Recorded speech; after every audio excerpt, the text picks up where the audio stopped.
Halo guys, apa kabar kalian semua? Semoga dalam keadaan sehat dan selalu dimudahkan dalam segala urusannya. Pada kesempatan kali ini, saya akan melanjutkan sebuah series film berjudul Great, episode ketiga. Seperti biasa sebelum kita mulai, siapkan sembilan serta cari posisi yang paling nyaman untuk menonton. Tanpa lama-lama, mari kita bahas ke alur ceritanya.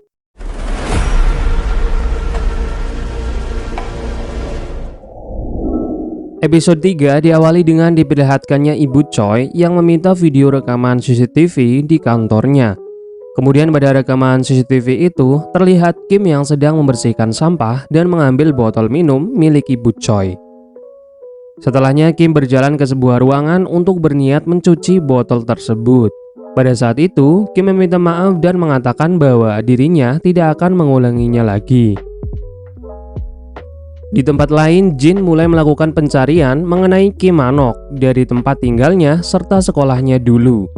Pada saat berada di mobil, Jin terlihat memegang kartu nama Jung Se-byuk dan berniat meneleponnya.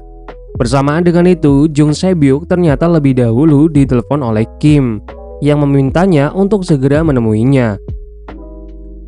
Setelah bertemu, Kim kemudian memberikan sesuatu kepadanya.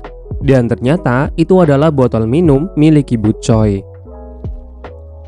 Kim ternyata datang kepada Jung Se-byuk untuk meminta bantuan karena Jung Se-byuk ini adalah penyidik spesialis bukti biopsi. Sehingga Kim meminta kepadanya untuk mengambil sidik jari Ibu Choi dan akan memberikan semua informasi sebagai imbalannya. Tetapi Jung Se-byuk menolaknya karena hal tersebut melanggar kode etik dan ilegal. Kim kemudian menjelaskan kepadanya bahwa semua bukti tentang pembunuhan dan sosok misterius itu berada di kantornya di lantai 13. Akan tetapi akses masuknya hanya bisa dibuka oleh beberapa orang saja dan salah satunya adalah Ibu Choi. Karena hal itu pun mereka berdua membuat sebuah perjanjian untuk bekerja sama dan saling menguntungkan. Jung Se-byuk kemudian memulai mencari sidik jari pada botol minum itu. Pada saat yang sama, Kim menjelaskan kepadanya mengenai Kim Manok yang mendapatkan sebuah pesan dari sosok misterius itu yang membantunya kabur melalui kamar mandi serta bersembunyi di bawah truk. Tetapi sampai sekarang Kim belum mengetahui secara pasti kenapa The Ghost itu membantu pembunuh untuk melarikan diri. Setelahnya hasil sidik jari pun sudah keluar.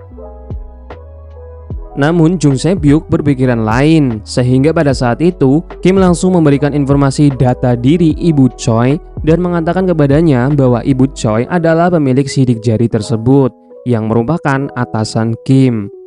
Jika Kim ini melakukan hal yang mencurigakan, Jung Se-byuk disuruh untuk melaporkannya serta rela mendapatkan sanksi yang berat termasuk dibunuh.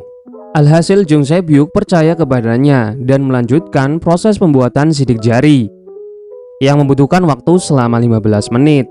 Setelah selesai, Jung Se-byuk pun menempelkan sidik jari itu ke tangan Kim. Setelah itu pun Kim kemudian pergi dan mengingatkan kepada Jung Se-byuk untuk tidak pergi ke tempat klinik gigi yang dulu digunakan Kim Manok. Karena di sana para petugas biro investigasi sudah berkeliaran dan sangat berbahaya jika Jung Se-byuk datang ke sana. Di perjalanan terlihat Kim yang masih dengan rencananya sedang menuju ke kantor. Setelah tiba di kantor, Kim kemudian masuk ke ruangannya. Setelah itu, kemudian Kim bergerak menuju ke ruangan yang ia tuju dan masuk ke lift serta menggunakan sidik jari buatan milik Ibu Choi agar ia mendapatkan akses masuk ke lantai 13.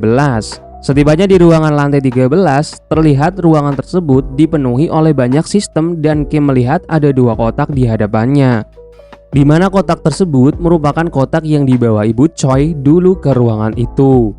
Kemudian ia membuka kotak tersebut dan terlihat banyak data-data yang selama ini Kim cari. Secara cepat, Kim kemudian mengcopy semua data yang diperlukan dan membaca sebuah berkas. Tetapi rasa khawatirnya muncul. Seketika itu pun ia mengira ada seseorang yang sedang memperhatikannya di ruangan tersebut. Dengan perasaan takut aksinya diketahui, Kim kemudian kembali menuju ke parkiran, tetapi Kim di sini tidak mengetahui sama sekali bahwa ada CCTV yang melihatnya. Pada saat itu, Kim menuju keluar gedung kantor, dan pada saat itu juga Kim mengirimkan data-data yang sudah dikopinya tadi ke komputer di rumahnya, serta merubah rekaman CCTV dengan meretas menggunakan akses jarak jauh dari komputer miliknya. Di ruangan kantor, kepala keamanan CCTV melihat ada sesuatu yang tidak beres dengan sistemnya.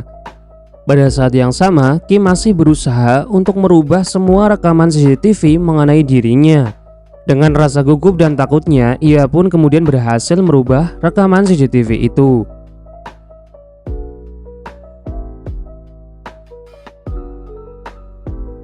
Setelahnya, Kim kemudian kembali masuk ke ruangan kantornya bersama dengan timnya.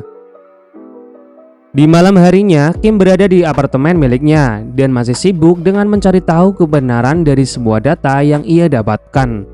Terlihat rekaman video yang memperlihatkan sosok The Ghost yang muncul secara tiba-tiba dan membunuh seseorang.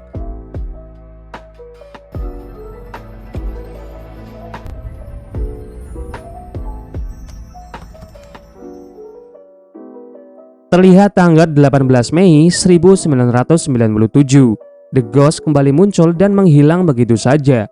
Beberapa negara ia datangi pada waktu yang bersamaan, dan begitu pula menghilang secara bersamaan.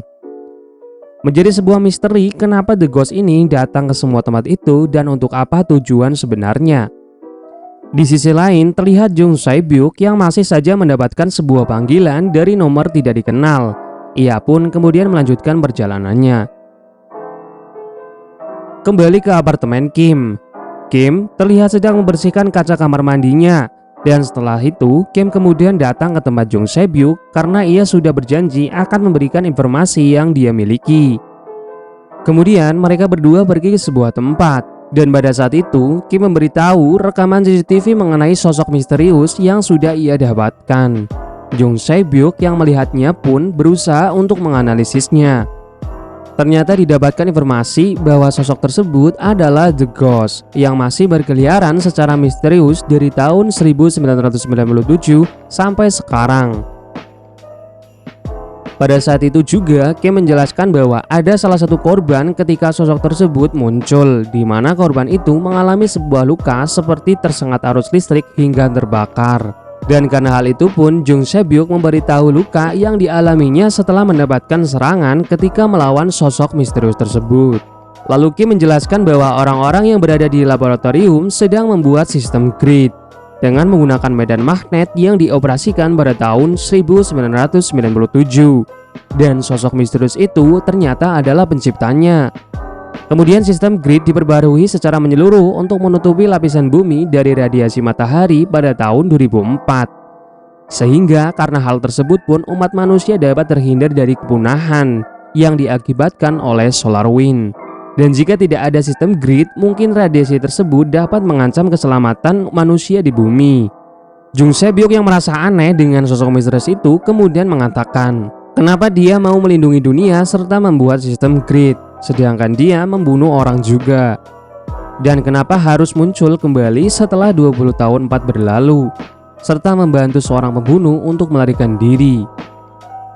Jung Sae-byuk juga mengira bahwa anak yang selamat itu adalah Kim, dan orang yang terbunuh itu adalah ayahnya. Karena hal itu, Jung Sae-byuk kemudian berasumsi bahwa Kim ini akan membalaskan dendamnya kepada sosok misterius tersebut. Beralih ke tempat gedung klinik gigi, terlihat para anggota biro investigasi sedang memantau tempat tinggal yang pernah dipakai Kim Han-ok. Semua anggota nampak sudah menempati posisinya masing-masing. Tetapi secara tiba-tiba, salah satu dari anggota mereka ada yang dilumpuhkan oleh sosok misterius itu dengan senjata yang masih belum kita ketahui.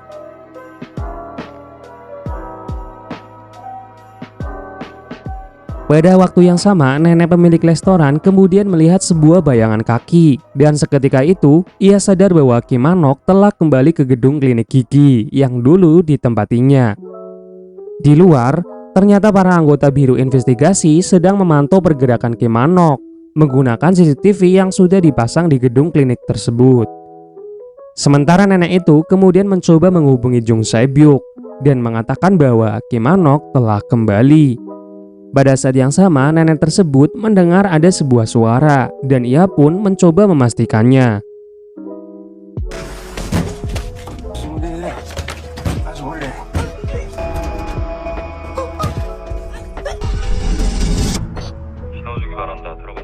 Di sisi lain, Jun Sebyuk yang mendapatkan laporan dari nenek itu kemudian bergegas menuju ke lokasi di mana nenek tersebut berada. Setelah melihat rekaman pemantauan, tim investigasi kemudian mulai bergerak dan menangkap Kim Man-ok. Tetapi Kim Man-ok masih saja berhasil untuk kabur dari kejaran mereka semua, serta berlari menuju ke sebuah stasiun bawah tanah.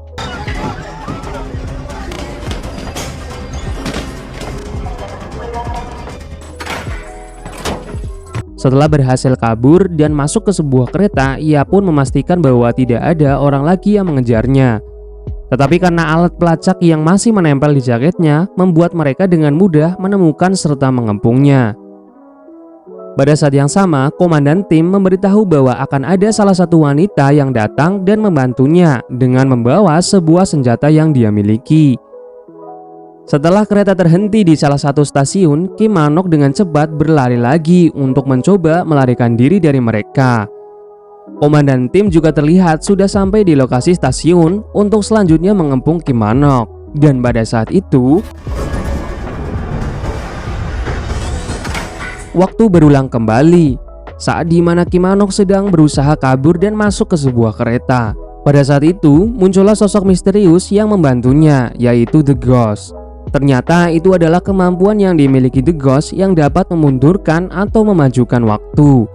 The Ghost datang menemuinya untuk membuang semua alat pelacak yang ada pada tubuh Kim Man-ok.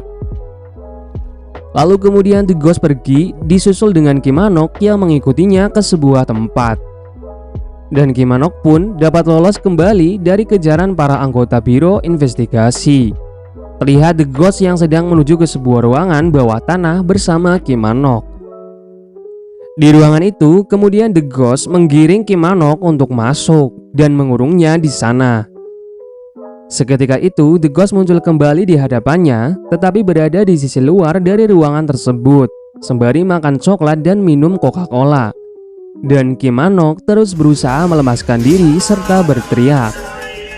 Dan episode 3 telah selesai dengan Kim Man-ok yang terkurung di ruangan bawah tanah stasiun kereta. Tentu saja menjadi sebuah pertanyaan yang begitu banyak, kenapa sosok misterius itu bisa kembali muncul setelah 20 tahun menghilang, dan kenapa ia muncul kembali serta membantu pembunuh Kim Man-ok melarikan diri. Semua jawaban itu akan terjawab di episode 4. Jangan lupa subscribe dan nantikan kelanjutan ceritanya. Sampai jumpa di alur cerita berikutnya.